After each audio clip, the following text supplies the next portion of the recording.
सुनाओ NHPC limited अब देखिए 104 रुपये 55 पैसे का प्राइस देखने को मिल रहा है और ये स्टॉक चलता नहीं, ये स्टॉक चलता नहीं। अगर आप देखें पीएसयू की इतनी बड़ी रैली हुई बट स्टॉक ने दोबारा से ऑल टाइम हाई तक नहीं लगाया। इवन अगर आप बात करें तो पावर कंपनियों के यहाँ पर रिजल्ट बहुत अच्छे आ रहे हैं Q1 के, जैसा कि मैंने ऑलरेडी आपसे कहा था कि पावर डिमांड जो है वो बहुत बड़े लेवल पर सर्ज हुई है इंडिया के अंदर। ऐसे में Q1 नंबर्स भी आने वाले हैं एनएचपीसी के, क्या उस वक्त यहाँ पर चलने वाला है, प्राइसिंग होना क्या चाहिए और चलता क्यों नहीं है, ये सबसे बड़ा रीजन यहाँ पर समझ में आना है। तो अभी आपके सामने 7 अगस्त को Q1 का प्रिंट रखा जाएगा एनएचपीसी का और यहाँ पर ये डिसाइड करेगा कि स्टॉक जाना किधर की तरफ। तो अभी पूरा पीएसयू पैक चला बजट से पहले, बट एनएचपीसी ने यहाँ पर जो है ना बिल्कुल भी चलने की ठानी नहीं, ऑल टाइम हाई तो क्रॉस हुआ नहीं है। और यहाँ पर अगर आप देखें तो चाहे आप फंडामेंटल बेसिस पर कितना भी देख लीजिए कि प्राइस जो है वो 140 है या 150 रुपये होना चाहिए, बट यहाँ पर ये तैयारी नहीं है, वो दम नहीं दिख रहा है एनएचपीसी के अंदर। उसके पीछे एक बड़ा रीज़न है, कंपनी को ही एक स्टेप लेना पड़ेगा, उसके ऊपर हम आएंगे। बट अभी हाल फिलहाल की अगर हम बात करें एनएचपीसी के अंदर, तो एनएचपीसी का थोड़ा सा बिजनेस पर ध्यान दीजिएगा कि अब हाइड्रो से ये हटकर सोलर में आने वाले, सोलर की तरफ ज्यादा फोकस है। देखिए हाइड्रो यानी कि एनएचपीसी का नाम ही है national hydro power corporation limited, तो हाइड्रो से ये कंपनी जानी जाती है। बट हाइड्रो के काफी ज्यादा यहाँ पर जो है ना डिसएडवांटेजेस है। हाइड्रो पावर की वजह से अगर आप देखें तो कुछ भी हो सकता है, किसी भी वक्त हो सकता है, तो ये सारी चिंताएं रहती हैं। ऐसे में बिजनेस या कह सकते हैं रेवेन्यू पर सीधा सीधा इम्पैक्ट पड़ता है और वो आगे चलकर सीधा सीधा स्टॉक के प्राइस पर यहाँ पर देखने को मिलेगा। तो ऐसे में संभावनाओं से बचने के लिए अब यहाँ पर जो है ना वो सोलर की तरफ जा रहे हैं। क्या सोलर के एडवांटेजेस और डिसएडवांटेजेस नहीं है, बट ये मैनेजेबल है। हाइड्रो में यहाँ पर जो है ना एक बार डैम अगर टूटा तो बहुत हालत खराब हो जानी है। तो जितना कैपेसिटी है हाइड्रो की वो उतनी ही रहने वाली है, इससे ज्यादा एनएचपीसी बढ़ाएगा नहीं। अब वो सोलर में बढ़ाएंगे। अब ये स्टॉक चलता क्यों नहीं, उसके पीछे एक बड़ा रीजन है, आपके शेयर आउटस्टैंडिंग बहुत बड़ा रीजन है। नंबर ऑफ शेयर्स आपके बहुत ज्यादा है मार्केट के अंदर। देखें आप टाटा पावर से कंपेयर कर लीजिए और आप खुद से कंपेयर कर लीजिए। 100 रुपए पर एनएचपीसी का जो प्राइस है वो आपका सीधा सीधा 1 लाख करोड़ का मार्केट कैप बनता है, ठीक है। वहीं अगर आप टाटा पावर को देख लीजिए 455 465 का प्राइस चल रहा है और मार्केट कैप देख लीजिएगा, तो प्राइसिंग उधर इसलिए बढ़ी है because of number of shares कम है। यहाँ पर प्राइसिंग इसलिए छोटी है क्योंकि नंबर ऑफ शेयर ज़्यादा है।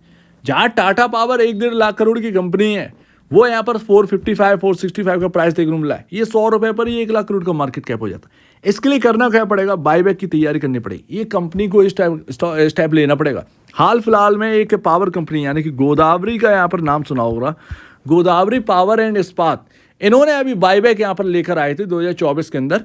देखिए किस तरीके से बाईबैक कर रहे हैं। बायबैक करने से होगा क्या, बायबैक करने से बॉस यहाँ पर जो है ना कंपनी यहाँ पर अपने जो निवेशक है उनको यहाँ पर रिटर्न करती है प्रॉफिट। इसके साथ साथ यहाँ पर जो है ना बायबैक रिड्यूस करता है नंबर ऑफ आउटस्टैंडिंग शेयर्स को और इंक्रीज करता है बचे हुए रिमेनिंग शेयर्स, यानी कि बचे हुए बायबैक के बाद जो बचे हुए नंबर ऑफ शेयर्स है उनके वैल्यू को इंक्रीज करता है। सो दैट ये बायबैक बहुत इंपॉर्टेंट है। एनएचपीसी के पास 28,000 करोड़ का रिजर्व है। अगर ये 10% का भी बायबैक ले आएंगे तो बहुत बड़ी यहाँ पर जो है ना एक वैल्यू क्रिएशन हो सकती है एनएचपीसी के अंदर।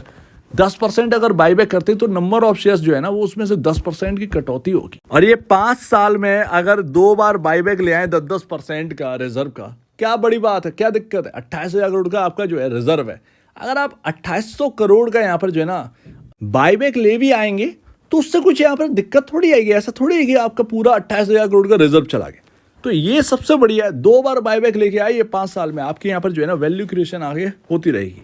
यहाँ पर अगर आप देखें दूसरा सबसे बड़ा जो रीजन है कंपाउंडेड सेल्स ग्रोथ, अगर आप देखें 10 साल में 4% का, 5 साल में 1% का, 3 साल में 0% का। आप देखेंगे कंपाउंडेड प्रॉफिट ग्रोथ यहाँ पर 11% 10 साल में, 5 साल में 5%, 3 साल में 2%, जो कि काफी लोअर पर है। सो दैट ये एक ना बड़ा रीजन है कि ग्रोथ नहीं आ रही है कंपनी के अंदर, ग्रोथ नहीं बन पा रही। और वो तभी बन पाएगी बॉस, मैं तो ऑलरेडी आपसे कह चुका हूं, पावर कंपनियों को अगर डिमांड में सर्ज नहीं मिलेगा तो बॉस ये कंपनियां उतनी की उतनी चलती रहेंगी, सेल्स और प्रॉफिटेबिलिटी की फिगर नहीं दिखेगी। इंडिया के अंदर जो यहाँ पर ना बढ़ रही है, इंडस्ट्रीज का फिगर यहाँ पर बढ़ रहा है, मैन्युफैक्चरिंग का यहाँ पर यूनिट्स बढ़ रही है, ये पावर डिमांड को सर्ज करेंगी, ठीक है ना, पावर डिमांड को सर्च करेंगी और आप देखेंगे कि कई सारे एग्रीमेंट होने लगेंगे, कई सारी इंडस्ट्रीज मतलब यहाँ पर फैक्ट्रीज के साथ एग्रीमेंट हो रहे हैं। तो ये सारी चीज़ें जब होंगी ना, तो यहाँ पर ऑलरेडी एक बहुत बड़ी अपॉर्चुनिटी क्रिएट होगी पावर के अंदर। तो अभी टाइम है, बट यहाँ पर जो है ना देरी नहीं है, ये सब चल रहा है, हमारे सामने चल रहा है, लाइव चल रहा है। अब हाल फिलहाल में 2024 मार्च के नंबर्स आए थे आपके सामने एनएचपीसी और टाटा पावर के। देखिए प्रॉफिट आफ्टर टैक्स देखिए 3102 करोड़ का टाटा पावर, 3628 करोड़ का एनएचपीसी। ये भले ही यहाँ पर ग्रोथ का यहाँ पर प्रॉब्लम हो, बट टाटा पावर से पीछे नहीं है प्रॉफिटेबिलिटी के मामले। टाटा पावर के अंदर बहुत सारे बिजनेसेस आ जाते हैं, सोलर पैनल का वगैरह वगैरह, ये सारी चीज़ें आ जाती हैं, तब जाकर ये प्रॉफिटेबिलिटी है। एनएचपीसी की अकेले की प्रॉफिटेबिलिटी है। सो दैट ये पावर कंपनियों में ना सबसे बड़ी, अगर आप अडानी पावर को थोड़ा सा हटा दें तो ये पावर सेक्टर के अंदर सबसे बड़ा प्रॉफिटेबिलिटी का फिगर है एनएचपीसी लिमिटेड का, क्योंकि टाटा पावर से कोई बड़ा है ही नहीं, यहाँ पर एनएचपीसी आता है तो वो एनएचपीसी सबसे बड़ा है। बट यहाँ पर ग्रोथ से जो भी कॉम्प्रोमाइज चल रही हो, बट प्रॉफिट आफ्टर टैक्स आपके सामने रख रहा है बेहतरीन। And price to book value भी आपका यहाँ पर देखिए 4.39 का आपका जो है टाटा पावर को देखने को मिल जाता है, जेएसडब्ल्यू एनर्जी 4.61 और यहाँ पर 2.71 का एनएचपीसी लिमिटेड। सो दैट ये ना डिफ्रेंशिएट ही यहाँ पर बता रहा है कि एनएचपीसी अगर 4 टाइम या 3 टाइम 3.8 टाइम के आसपास पहुँचता है तो आराम से आपका जो यहाँ पर प्राइसिंग है वो हो जाने चाहिए 140 से 150 के आसपास, ठीक है ना, साफ साफ से निकल आता है। तो कहीं ना कहीं प्राइस टू बुक वैल्यू के मामले में एनएचपीसी कहीं ना कहीं एक अंडर वैल्यूड स्टॉक लगता है। Q1 अगर अच्छा आ गया तो Q1 वास्तव में हेल्प कर सकता है एनएचपीसी को इस वैल्यू को आने में। ये एक सबसे बड़ी बात है, क्योंकि एक ट्रिगर चाहिए होगा, वो ट्रिगर कहीं ना कहीं Q1 बन सकता है। तो ये Q1 का जो नंबर है 7 अगस्त को जो आने वाला है, ये काफ़ी इंपॉर्टेंट हो जाता है। ये कहीं ना कहीं ट्रिगर बन गया अगर, तो एनएचपीसी 150-140 को जाने में शायद वक्त ना लगे। तो सब कुछ जो निगाह है वो Q1 के प्रिंट पर है, तो मेरे ख्याल से तकलीफ ज़्यादा मत लीजिए। बट हाँ, सेकेंड लास्ट यहाँ पर मैं आपको बता दूं कि एक चार्ट पर जो टेक्निकल बेसिस पर है ना, वो थोड़ा सा प्रॉब्लम वाली बात क्या है। 2023 में ये आपकी ट्रेंड लाइन स्टार्ट हुई थी दिसंबर से, दिसंबर लमसम यही रहा होगा 20 के आसपास, 20 दिसंबर के अराउंड ये ट्रेंड लाइन स्टार्ट हुई। लगातार इस ट्रेंड लाइन को फॉलो किया है इस स्टॉक ने और यहाँ तक पहुँचा है। ये लमसम रहा होगा ये 40, 35, 37, 40 का अराउंड का यहाँ पर जो है प्राइस रहा होगा, तब से ये ट्रेंड लाइन चालू है और अभी तक। बट अभी हाल फिलहाल में क्या हुआ, हम इस ट्रेंड लाइन को ब्रेक कर चुके हैं और ब्रेक करने के बाद रिकवर नहीं करें, उस ट्रेंड लाइन से नीचे ही है। इवन फ्राइडे के दिन भी इस ट्रेंड लाइन से ही यहाँ पर जो है ना प्रॉफिट बुकिंग आई। तो ये एक ना नेगेटिव बात, इसको हम पॉजिटिव नहीं कह सकते। क्या लेवल है इसका, फ्राइडे का जो हाई है, फ्राइडे का जो हाई है वो यहाँ पर ना अगर नहीं उसके ऊपर क्लोजिंग मिल रही है तो बॉस यहाँ पर जो है ना एक सिस्टम जो है वो बिगड़ा हुआ है एनएचपीसी का। ये टेक्निकल बेसिस पर काफ़ी वीक हो जाएगा, कहीं ना कहीं ऐसा समझ में आता है। सिर्फ और सिर्फ ये ट्रेंड लाइन बेसिस पर है, ध्यान रखिएगा ये ट्रेंड लाइन बेसिस पर है। And last moving average, boss moving average यहाँ पर सारा का सारा यहाँ पर जो है ना एक थामे हुए हैं एनएचपीसी को।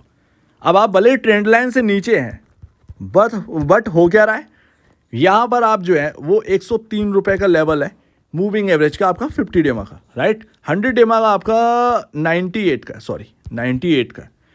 का आपका 100 डेमा और 50 डेमा आपका जो है 103 रुपये का। ये क्लोजिंग क्या है 103 रुपये के ऊपर। मूविंग एवरेज देखिए आप किस तरीके से यहाँ पर संभाले हुए देख रहे हैं आप, ग्रीन लाइन जो है वो कैंडल उसी से ही बन रही है। तो ये मूविंग एवरेज का जो लेवल है ना 103 रुपये, ये बहुत इंपॉर्टेंट लेवल है। अब मूविंग एवरेज का लेवल पास में है और यहाँ पर फ्राइडे का हाई भी पास में, पॉसिबल है यहाँ पर जो है ना कि आपका जो है वो शायद ट्रेंड लाइन के ऊपर निकाल देगी। बट अगर ये 50 डेमा अगर टूटता है तो बॉस फिर यहाँ पर जो है ना 3-4 रुपये मतलब 98 रुपये तक की यहाँ पर जो है जगह बन सकती है, पॉसिबल है। लेकिन ऑलरेडी यहाँ पर जो है मैं आपको बता दूं कि अगर ये 50 डेमा के ऊपर नहीं टिकता है और ट्रेंड लाइन के ऊपर नहीं निकलता तो बॉस ये फिर नेगेटिव ही है, ये सारी चीज़ें नेगेटिव है। तो यहाँ पर ना फंसा हुआ है एक ट्रेंड लाइन और 50 डेमा के बीच में, किस तरफ निकलेगा पता नहीं है, देखना होगा। बट यहाँ पर एनएचपीसी के अंदर बाईबैक होना चाहिए। लॉन्ग टर्म निवेशकों के लिए बेनिफिट्स तभी यहाँ पर मिल पाएंगे जब एक बाईबैक आएगा।